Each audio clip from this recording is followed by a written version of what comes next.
Okay, so we also have these networks downhole. Okay, for example, we might have multilateral wheels.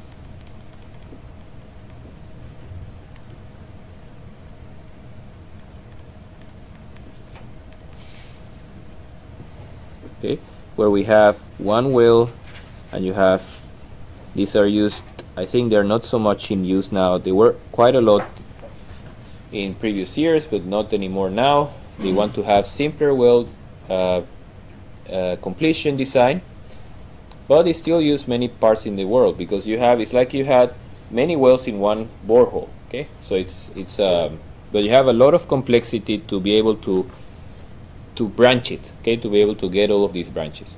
But here you might have the same thing. You have, if you look at the equivalent, okay, how will that look like? You have one common point, and then you have here,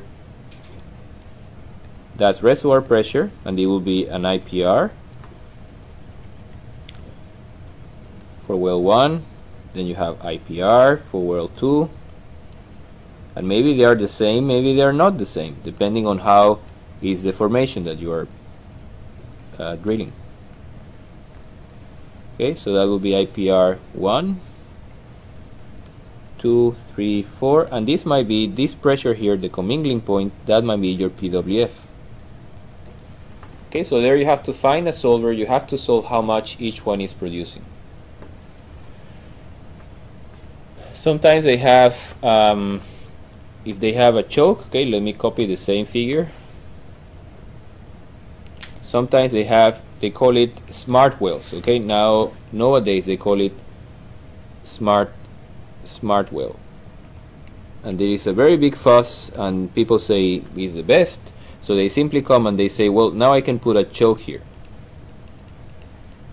So I can control with this choke. I put a hydraulic line, okay, from the top going to that choke. This is a hydraulic line to control the choke. Okay. And then simply I can regulate exactly how much is coming from each layer. Okay, and then this one looks slightly different, because it gives you more flexibility. For example, if one branch has too much water, then you can close it. If one branch has too much gas, you can close it also. If maybe one layer is more productive than the other, so it's flowing back, so you can choke the more productive layer to produce from the other layer. So here you have the choke.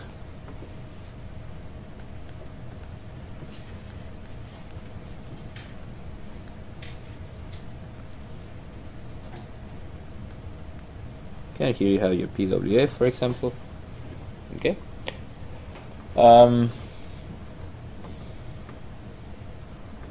We can have the same with multi-layer wells, not multi-branch but multi-layer. Okay. For example, we have, and that's very typical in the world, especially also in the US. Okay, so you have one layer, you have another layer, and here you have your tubing. Okay, so here you have one flow to that point, flow to that point. Okay, so let's call this layer 1.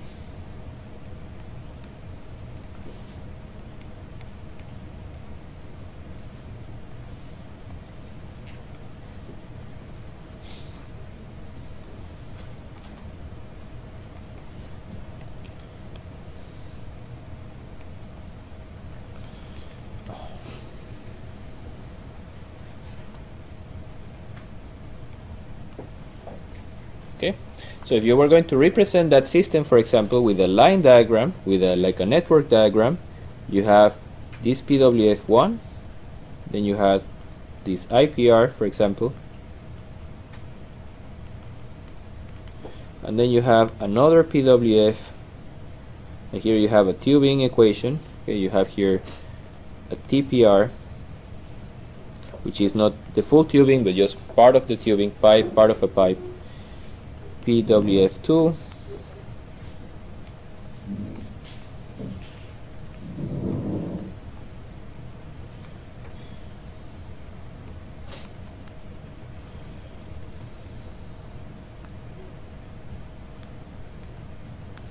IPR2,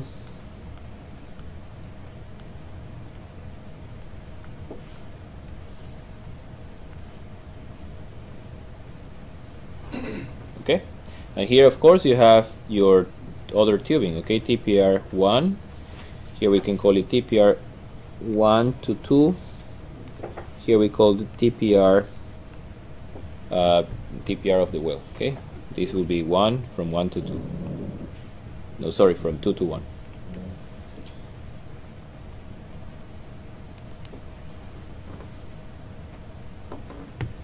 Okay, so you have to solve here in these cases. It might be what you desire usually is that the flow will go like that and go like that, and here it goes like that and here it goes like that, right? There might be some cases, depending how different the pressure is and the productivity of each layer, that you have actually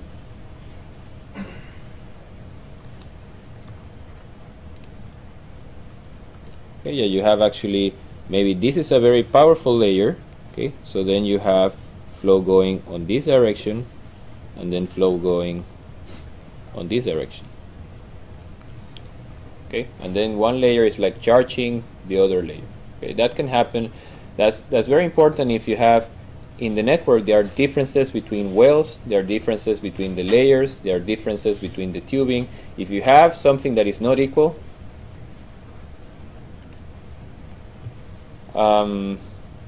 it will tend to, you might have this case which is a stealing, okay, this layer is a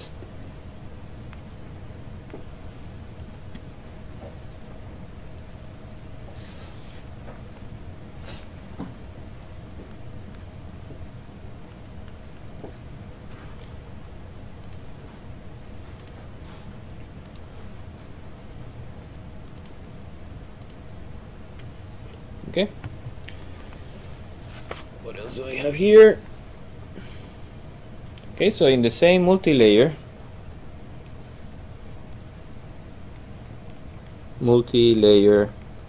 with inflow control, okay, you might have exactly the same. You have two layers,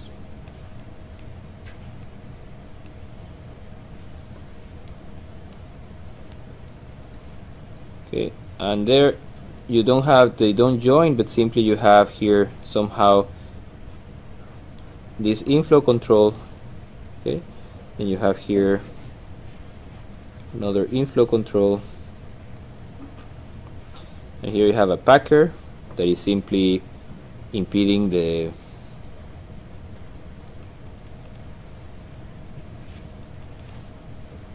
so it's simply isolating the layer,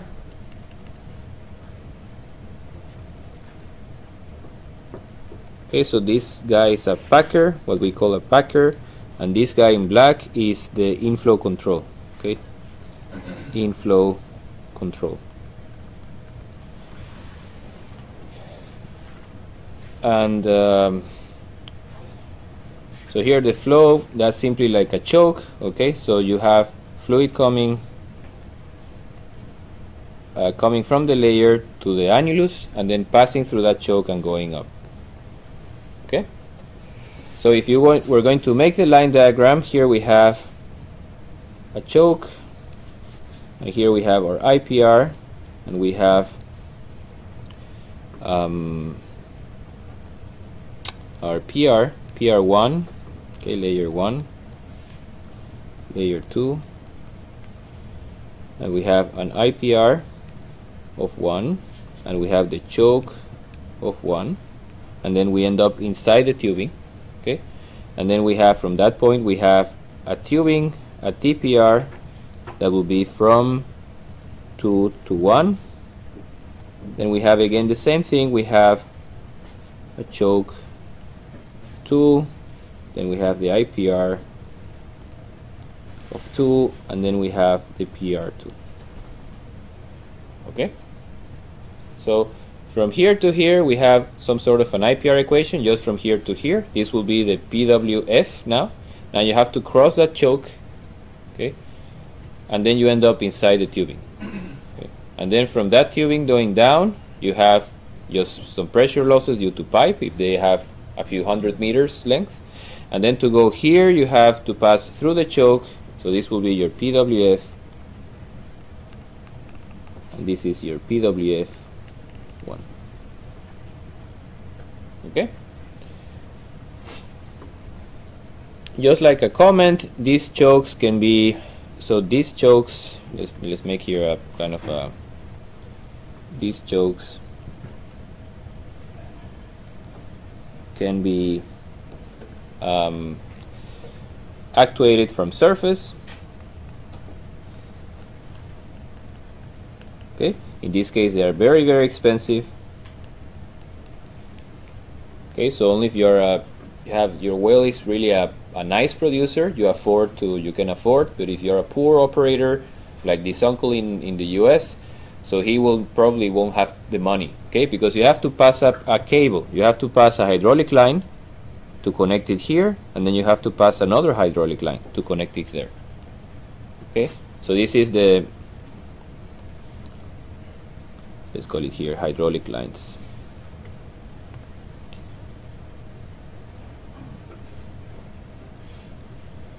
These two guys here, they are hydraulic lines. Okay, you know what is a hydraulic line? That you have a piston, right? So you activate the choke, if you have some sort of a choke.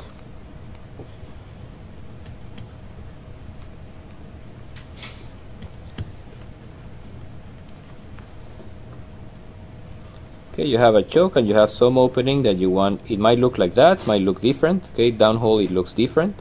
Okay, but here you have this guy which is with a piston. Okay, so you have a hydraulic line and maybe a hydraulic line here. So when you want to open, okay, let's maybe change the color. That's not very good.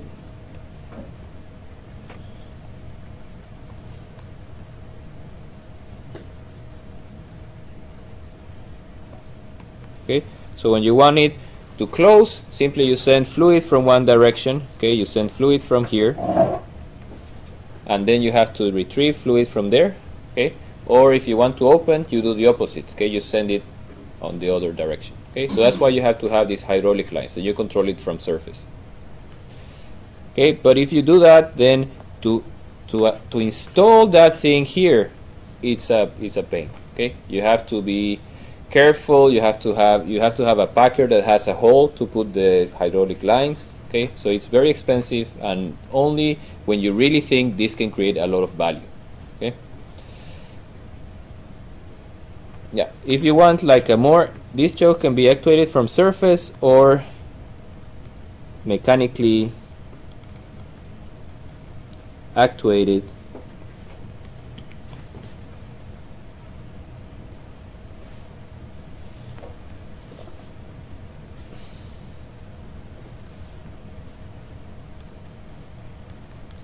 For example, okay, with wireline or coil tubing. Okay, simply you send something inside the well and then you try to change position. So this is in page, if you want to see more details, that's in page 71 of the compendium. So you say sliding sleeve, functionality, page 71 of compendium. Okay, and there is some description there that you can read if you want.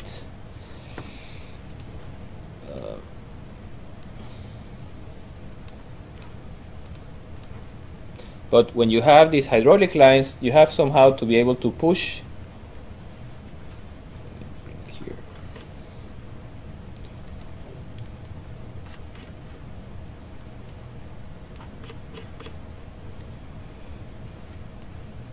Become huge.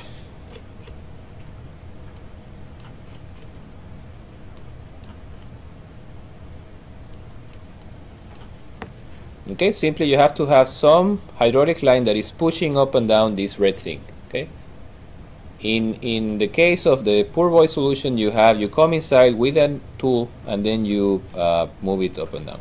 Okay, going to put some drawing of this, the different positions.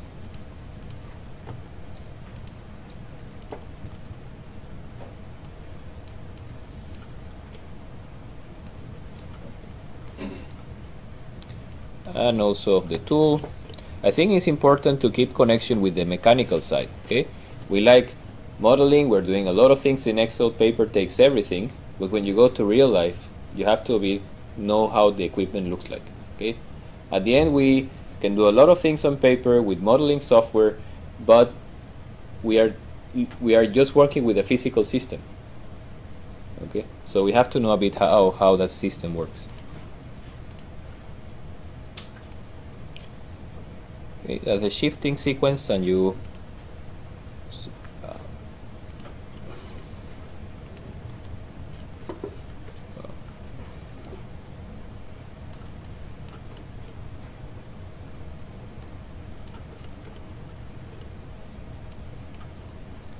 okay, so you lower it. It simply by its own weight is hanging on a wire, so simply it locks here first, it gets stuck, and then if you continue lowering down, simply you are going to push that spring. These two things, the keys come out. Okay, they're called keys, retractable keys, and then they are latching on the outside of this red part, and then you simply hammer it up. Okay, in the old times, simply the guy came and they just on the wellhead. Okay, you have so let's see, master valve, you have the swap valve, and then you have the wing valve.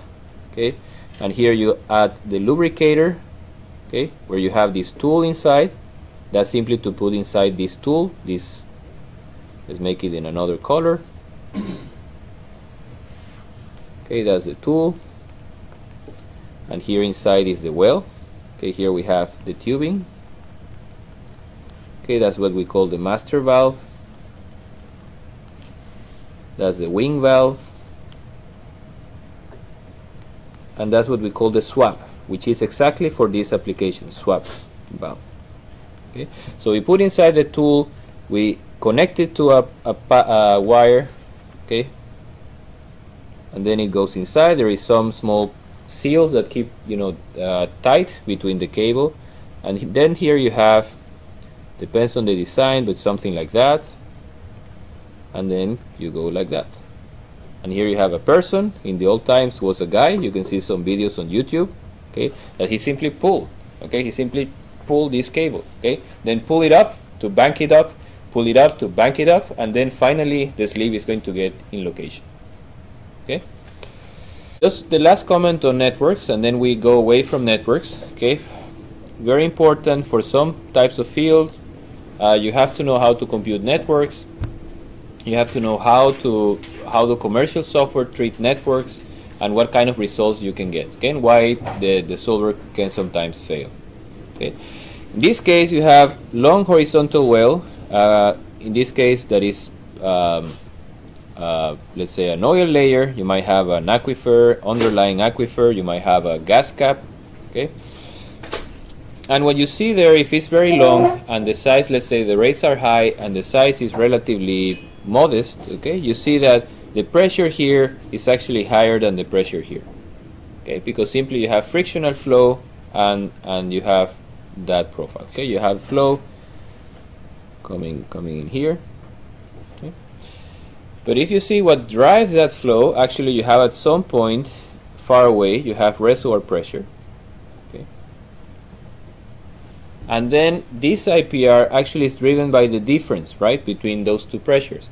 So you have here, initially you have limited flow, so that will be the Q, will be the flow, okay, towards the wellbore. But here it's becoming increasing, and increasing, okay, until you have more rate.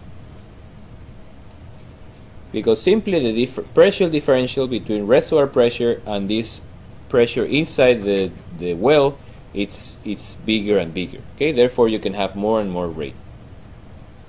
Okay, So let's put here that comment. Rate is a function, or is maybe proportional to the difference between PR minus PWF. Okay. And that's why you might have that could be a problem. If you pull too hard, or if you're pushing too hard, then you might have this coning. Okay, exactly there at the heel from the either the gas cap or from the aquifer. Okay, you can have this undesired effect. In this case, I could also use a network. Okay, because you see the IPR is actually distributed. Okay, so it's like a distributed IPR. Okay. So I could also make some kind of approximation where I make flow in, so this will be wellbore performance, and there are some tools in the market that do this thing. Okay, and then you have the IPR part, and then you have the PR. Okay.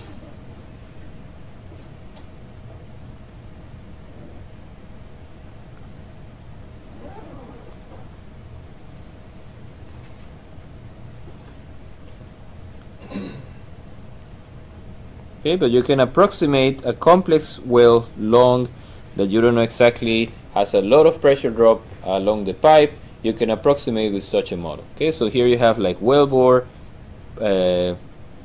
performance relationship. Okay, let's call it wellbore.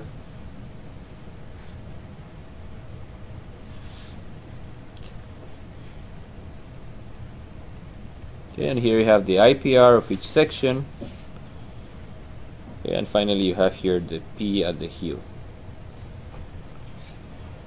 Okay, so it's another way that you can use networks also to calculate flow. Okay, you want to calculate exactly how much each one is producing. Okay, and also to avoid coning, so to avoid this issue, to avoid gas or water coning, inflow control device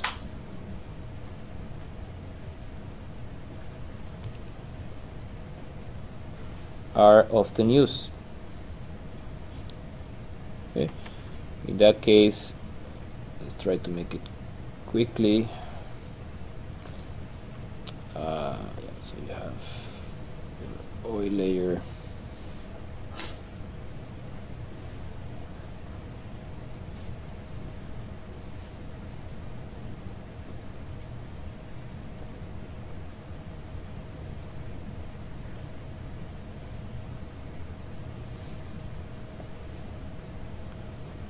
The gas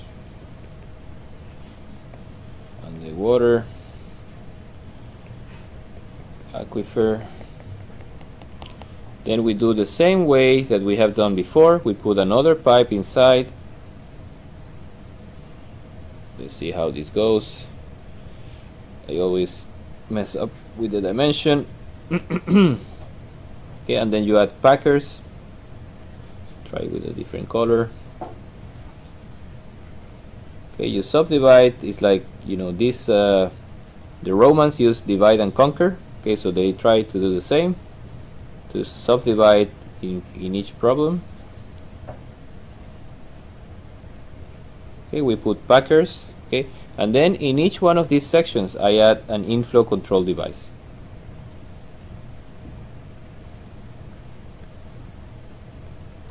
Okay, such that the fluid has, for example, to flow. Let's use another color.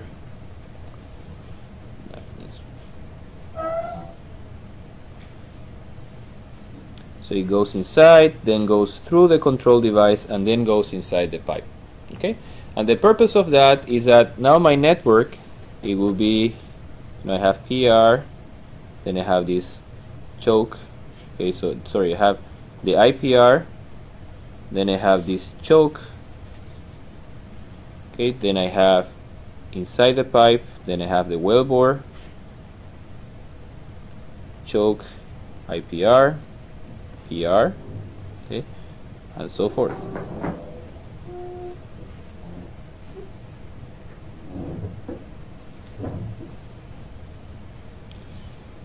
Okay, let's make only a 1, 2, 3, 4. We have here 4, 5. 2, 3.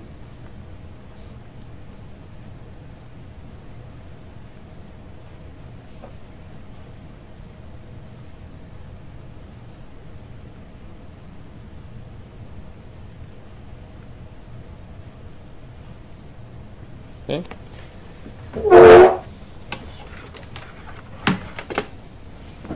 So this makes the choke. The choke are used to even, okay, the rate production profile, the rate profile along the wheel. Okay. I simply have something that has a very big DP, so I simply try to add artificially another DP simply to produce the same as the heel. Okay, and then everything will be evenly depleted. You don't have one section which is producing more than the others. Okay, to ensure even depletion,